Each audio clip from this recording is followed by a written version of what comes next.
এক মাস রোজা রাখা ফরজ কাদের উপরে? ভালো করে বোঝেন, বালেগ পুরুষ, বালেগা মহিলা।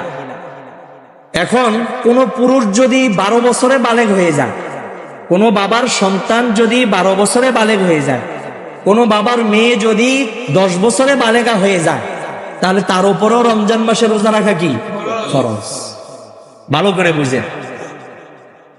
এখন আমাদের সমাজের ভিতরে দেখা যায় আমরা অনেকেই আছি ধনীদের আদরের দুলাল দুলালি, এত মায়া, এত মমতা, এত স্নেহ, এত ভালোবাসা সন্তানকে প্রদর্শন করি।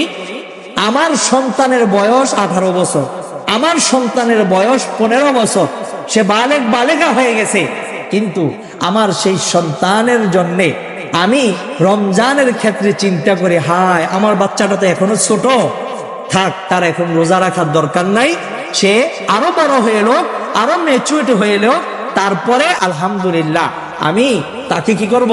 রোজা রাখার নির্দেশ দিব, রোজা রাখার ক্ষেত্রে তখন তাকে আমি সহযোগিতা করব।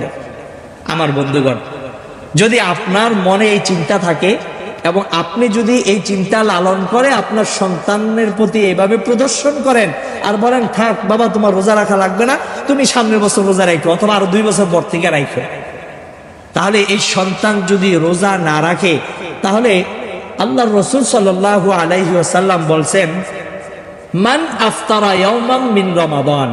ভালো করে বুঝেন, মনোযোগ দিয়ে শুনেন, যেই ব্যক্তি রমজান মাসের একটা রোজা বিনা ওজরে, মিন গায়রি রুখসাতিন ওয়ালা মারাদিন, কোনো অসুস্থতাও ছিল না, কোনো ওজরও ছিল না, এমনিতেই ইচ্ছা করে একটা রোজা ভাঙলো, নষ্ট করলো, আল্লাহর রাসূল বলতেছেন যে লাম ইয়াকদিহি সাওমুদ দাহরি কুল্লিহি ওয়া ইন সামাহু, ওই রমাদানের একটা রোজার সমপরিমাণ সওয়াব পাওয়ার জন্য সে যদি পরবর্তীতে সে রোজা রাখে, তাহলে ওই রমাদানের একটি রোজার সওয়াব সারা জীবন রোজা রাখলেও তার সমকক্ষ হবে না। বলেন আল্লাহু আকবার।